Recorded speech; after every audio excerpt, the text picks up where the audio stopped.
Hi everyone, welcome back to my channel. If you're new here, I'm Razia and I'm here to help you make better skincare choices. Make sure you subscribe, hit the notification bell to be notified of my weekly uploads, and check me out on Instagram and TikTok for more. Before I get into it, I do want to apologize for the lighting in this video. I don't know how it's going to look when I start editing, but it's a very grey, gloomy day outside today and my lighting setup is just not ideal.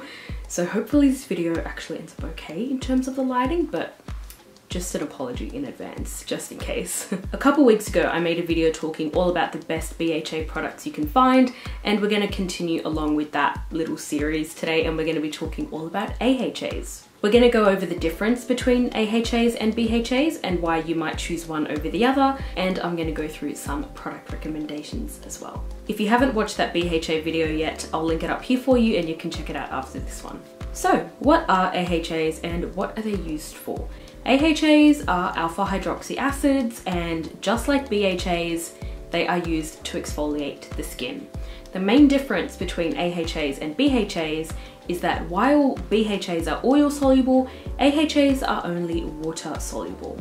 The way they help to exfoliate the skin is by dissolving the glue that holds your dead skin cells together, and by dissolving this glue, those dead skin cells are able to shed and leave your skin, and you're left with a nice fresh skin underneath. We know exfoliating has so many benefits. It really helps to speed up cell turnover, it helps to reduce skin texture, remove these dead skin cells and help them avoid causing clogged pores, and it just leaves you with a really nice smooth skin surface. We love exfoliating over here, but remember, always exfoliate in moderation because over exfoliating is never the right move.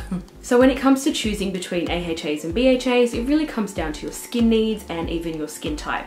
If you have more oily, acne-prone skin, you might find BHAs are better suited for you as they're able to penetrate deep into the pores and dislodge any buildup from there, and they're also able to help with reducing excess sebum, which is something that people with oily skin commonly experience. If you have maybe more dry skin or maybe more sensitive skin, and really your main skin issue is just dealing with excess texture on the skin, then you might find an AHA is better for you. Another great thing about AHA is that there's quite a few different options. With BHA, you really just have salicylic acid, but with AHA, you've got glycolic acid, lactic acid, mandelic acid, malic acid, tartaric acid, and I'm pretty sure there's a bunch more that I just don't know of.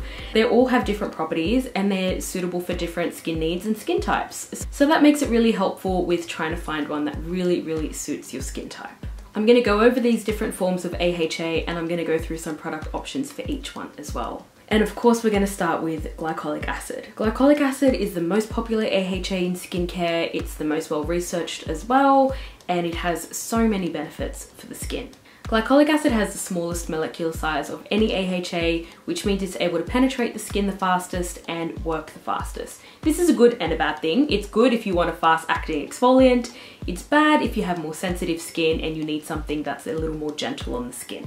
Personally, I love glycolic acid. My skin tolerates it very well and I don't really have any issues using it, provided I don't overdo it. First recommendation I have for you is the Paula's Choice 8% AHA Gel Exfoliant. Paula's Choice have a few different exfoliating products. Some have just glycolic acid and then some have a blend of glycolic acid with other AHAs. This one here just has 8% glycolic acid. You've also got some chamomile extract in there, green tea extract, panthenol, glycerin. So you've got a nice blend of soothing, hydrating, and then you've got the glycolic acid for the exfoliating. Paula's Choice really do exfoliating products well, so I definitely do recommend checking this one out if you want a glycolic acid that won't be too overpowering for the skin. I will have all the products linked down below. They will be affiliate links, which means I make a small commission from any purchases you make using those links, and it just helps to support me and my channel a little bit. So if you do use them, thank you so much. A new product that's come out recently that I've actually been trying out and really enjoying is this one right here, and that's the Medicate Sleep Glycolic Time Release AHA Overnight Peel. That's a really long name. So this one contains 10% encapsulated glycolic acid, which means that the glycolic acid is released over time as you sleep. It is 10%, it's a little bit higher, but because it's encapsulated and it's released over time during the 8-hour sleep you're meant to be having every night, it doesn't have a really harsh reaction on the skin, and you wake up with the really nice benefits of glycolic acid. This has been my AHA product of choice for a while now, and I reach for it about once a week. really keeps that skin texture away, leaves my skin feeling so nice and smooth, no tingling, no irritating sensation. It's really, really nice. It does say on the packaging to use it 2 to 3 times a week, which I guess that's okay if you're not using any other exfoliants. If you're using other exfoliants, like maybe a BHA, keep this one to just once a week and that'll be plenty. Another great way I love to use glycolic acid is as a body exfoliant. It works so well as a body exfoliant. The first thing I started using was the Skinstitute Glycolic Scrub 14%. I was using this maybe 3 times a week in the shower. So good if you're dealing with keratosis pilaris or if you just want really, really smooth skin.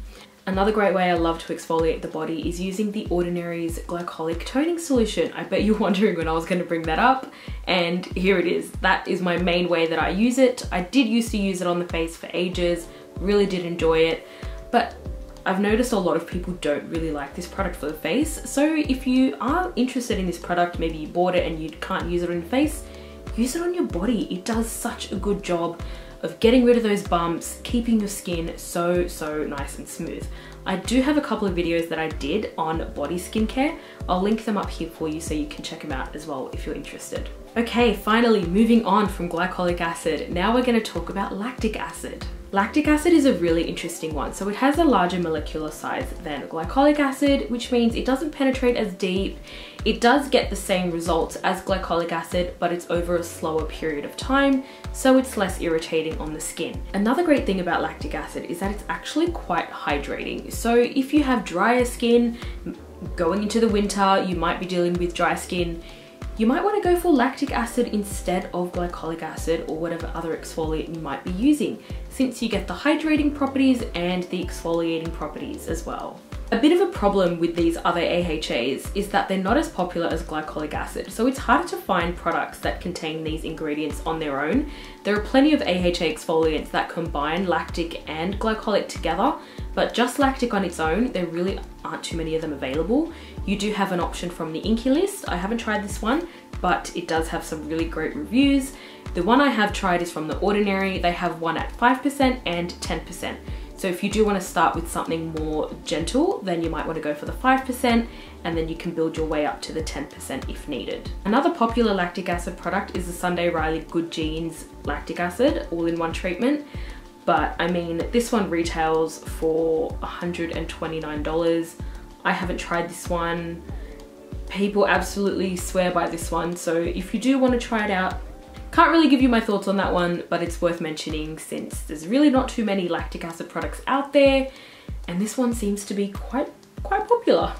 The last AHA I'm going to cover today is mandelic acid. Mandelic acid is the largest molecular size of all the AHAs, which means it is the gentlest one you can use, making this a great option for those with sensitive skin. And similar to lactic acid, unfortunately, there really aren't too many products that really just feature mandelic acid on its own. One really great option is from The Ordinary. That's their 10% mandelic acid plus HA. I've used up this one myself. It's really a great product.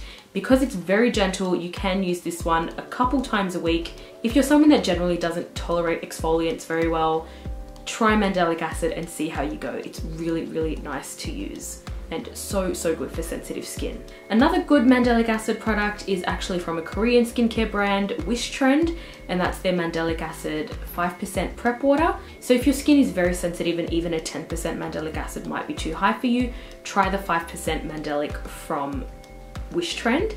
Another mandelic acid is from Naturium. That's their 12% mandelic acid, and that one also might be worth a shot as well. Those were the only 3 mandelic options I could find. If there are any others, let me know down in the comments below. But I really think it's not that popular, so brands really just don't bother making it. So, you know, it's just one of those things. All right, that's all I have for this one today. Let me know what your favorite AHA products are down below. I'm really interested to know what they are.